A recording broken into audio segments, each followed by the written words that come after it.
집살남의 10분 세금 이야기입니다. 이번 시간에는 부부 공동명의 관련해서 내용을 좀 알아보겠습니다.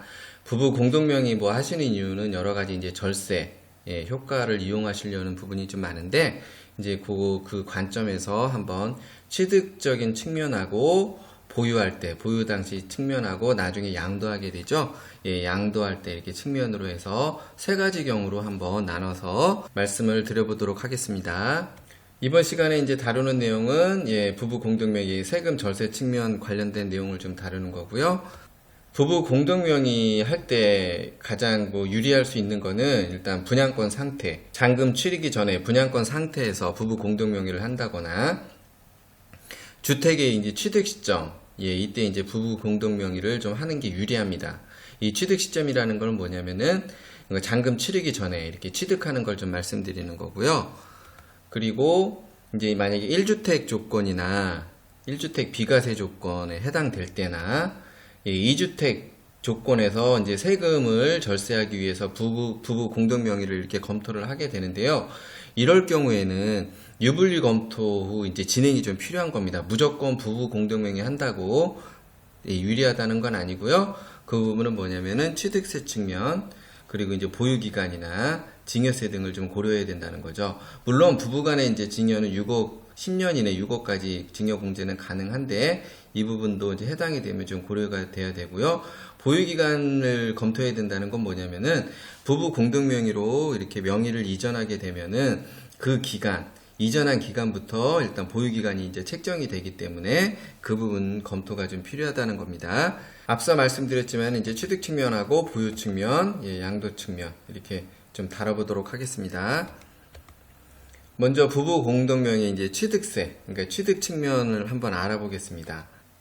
취득세 측면에서는 일단 분양권 상태에서 이제 공동명의를 하거나 주택 이제 취득 시점에 하게 되면은 취득세 측면에서는 부부 공동명의로 한다 그래서 크게 이제 유리한 부분은 없습니다. 어쨌든 공동명의 각각 부담하기 때문에 각각 합산 금액은 전체 금액에서 안 분되기 때문에 동일한 금액으로 좀 나오게 되는 구조입니다. 부부 공동명의 시 이제 좀 고려해야 될 사항은 이제 주택 취득 이후에 이제 절세 효과를 위해서 부부 공동명의를 많이 좀 염두를 하시는데, 그럴 때 어떻게 보면 취득세 부분이 좀 고려할 부분이 가장 큰 부분이라고 좀 할 수가 있어요. 그 이유는 뭐냐면은, 이렇게 이제 그 주택 취득 이후에 부부 공동명의를 하게 된다는 건 뭐냐면은, 이때 취득 당시 일단 취득세를 냈는데, 주택 취득 이후에 부부 공동명의를 하게 되면은, 징여에 대한 취득세를 이제 고려해야 됩니다. 여기 나와 있듯이 농어촌 특별세, 지방교육세 이것까지 고려하면 한 4% 정도 취득세를 부담해야 된다는 얘기인데요. 예를 간단히 이제 들어드리면은, 일단 6억 이하까지 징여세 부담은 없더라도 만약에 그 징여 가액이 한 5억 정도 된다 이러면은 5억에 대한 4%, 그럼 얼마죠? 2천만 원이죠. 2천만 원에 대한 이제 취득세를 부담하셔야 된다는 얘기고요. 요 취득세 관련해서는 제가 여기 진작에 이거 좀 달아놨습니다. 요거 세금 이게 주택 취득이나 공동명의로 취득할 때나 이런 내용 달아놨으니까 참고하시고요. 그리고 징여 취득세 같은 경우는 이제 부담부 징여로 할 때 또 약간 또 계산 방법이 좀 틀립니다. 이제 어쨌든 이제 그런 부분, 취득세 부분을 고려해야 된다. 이 말씀을 드리는 거고요. 두 번째로 부부 공동명의 이제 보유세 측면을 보겠습니다. 보유세는 재산세하고 종합부동산세가 있죠. 일단 재산세 같은 경우는 부부 공동명의로 한다고 해서 크게 달라질 건 없습니다. 각각 안분해서 동일하게 이제 부과되기 때문에 재산세 측면에서는 공동명의에서 큰 효과를 볼 수는 없다. 이렇게 좀 알고 계시면 되고요. 일단 종합부동산세 한번 살펴보겠습니다. 종합부동산세 같은 경우는 일단 1주택 가지고 계신 분은 9억 초과분에 대해서 종합부동산세가 부과가 되죠. 예를 들어서 공시지가가 10억이다 이럴 때는 9억 초과분에 대한 건 1억이죠. 그 1억에 대해서 종합부동산세가 부과가 되는데요. 부부 공동명의로 하게 되면은 각각 공시지가 지분별로 6억 초과분에 대해서 부과가 됩니다. 이 내용은 뭐냐면은 1주택일 경우입니다. 이 내용은 뭐냐면은 주택 공시가격이 12억까지는 종합부동산세 부담이 없다. 이렇게 보시면 되고요. 이런 측면에서 보면 어떻게 보면 절세 효과가 있는 듯 보이지만은 지금 따져볼 경우가 좀 있습니다. 그리고 이제 2주택 이상일 경우에 부부 공동명의로 할 때 보유세는 좀 효과를 볼 수 있습니다. 종합부동산세 같은 경우는. 그 이유는 뭐냐면은 2주택 이상일 경우에는 공시지가 6억 초과분에 대해서 종합부동산세가 과세됩니다. 즉, 만약에 공시지가가 12억일 때는 6억 초과분에 대해서 과세되기 때문에 초과분 6억에 대해서 종합부동산세가 부과되는 구조고요. 그렇다고 이런 부분이 있다고 주택 취득 후에 무조건 부부 공동 명의로 하는 게 유리하냐? 예, 또 그건 아니라는 거죠. 그 이유는 뭐냐면은, 자, 아까 제가 증여 취득세 부분 말씀드렸죠? 예를 들어서 공시지가가 만약에 10억이다. 뭐 이렇게 10억 정도 된다. 이러면은 실제 거래가액은 훨씬 넘어가게 되죠. 그리고 종합부동산세 절세를 위해서 주택 취득한 상태에서 배우자에게 증여를 했다고 치면은 6억 공제 한도에 한해서 그러면은 취득세 같은 경우는 물론 부담부 증여도 좀 고려해야 될 부분이 있지만은 앞서서 말씀드렸듯이 증여 취득세는 만약에 4%를 적용하게 되면은 6억에 대한 4% 2,400만 원 취득세가 좀 부과가 되고요. 그리고 증여 이후부터 보유기간이 산정된다고 그랬죠. 그렇기 때문에 이제 주택 매매 계획이나 이런 거를 좀 종합적으로 검토할 필요가 있다는 거고요. 뭐 증여세도 낼 수 있고 안 내게 될 수도 있지만은 뭐 내게 되는 경우는 이런 부분까지 같이 고려가 돼야 된다는 거죠.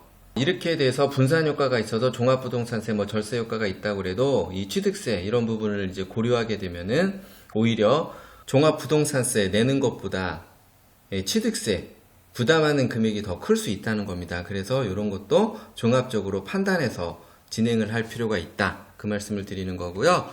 제가 이미 영상에 올려드렸듯이 이런 그러니까 재산세 이제 계산 방법이나 이런 거 좀 알아두시면 좀 참고가 될 것 같고요. 종합부동산세 요 이제 개념을 제가 이제 설명을 해놨으니까 이런 거 이제 계산할 때 좀 참고가 되실 것 같고요.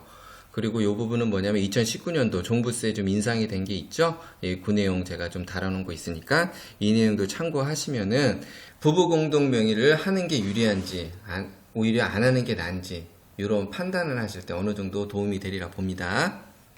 다음으로 부부 공동 명의 양도세 측면을 한번 보겠습니다.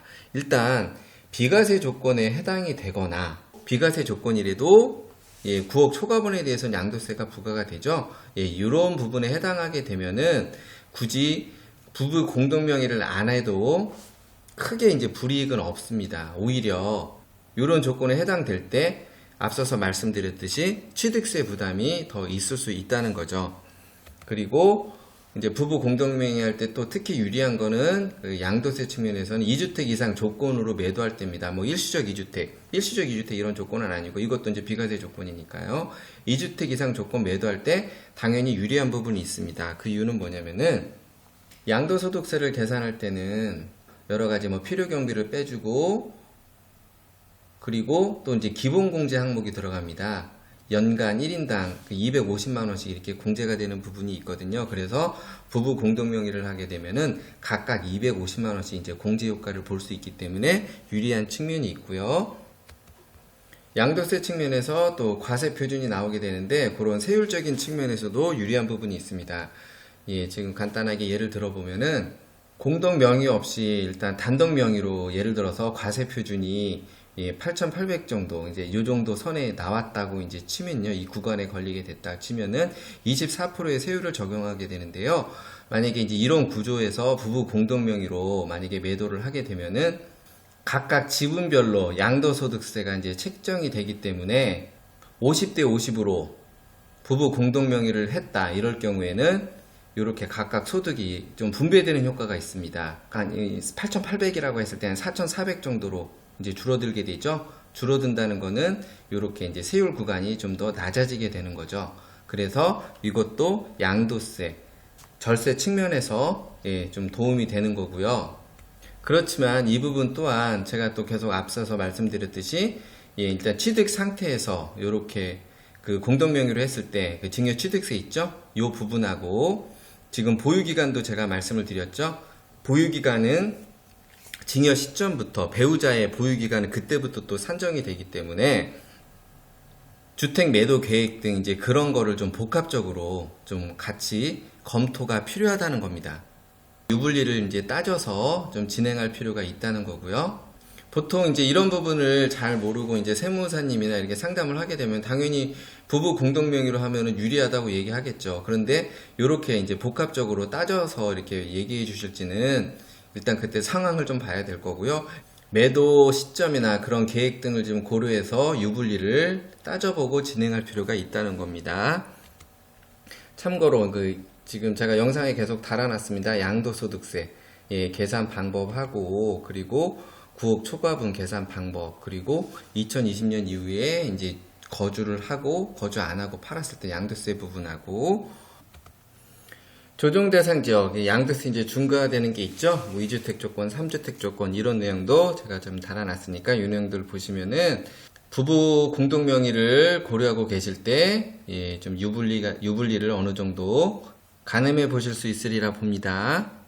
결론을 말씀드리자면은 부부 공동명의는 일단 그 세금 절세 측면에서 유리한 부분은 있습니다. 종합부동산세나 뭐 양도세 측면에서 좀 분명히 유리한 부분이 있는데 지금 오늘 제가 이렇게 말씀드렸듯이 이런 증여취득세 등 여러 가지 이런 조건들을 좀 고려해 볼 필요가 있다는 거고요. 경우에 따라서는 오히려 이제 양도소득세 이런 것도 뭐 계산해봐야 알겠지, 예상해봐야 알겠지만 그 부분하고 종합부동산세 부담하는 것보다 증여취득세 이 부분이 훨씬 더 많이 부담이 될 수도 있다는 겁니다. 이건 뭐 취득세만 내나요? 또 이렇게 이제 또 이전 등기를 하려면은 또 법무 비용도 좀 들어갈 수 있고 또 세무사에 맡기게 되면은 또 수임료도 내셔야 되고 그런 내용도 일단 복합적으로 고려해 볼 필요가 있다는 겁니다. 이 내용이 어떻게 참고나 도움이 되셨나요? 참고나 도움이 되셨다면은 구독 추천 부탁드리고요. 부세 알람의 10분 세금 이야기였습니다.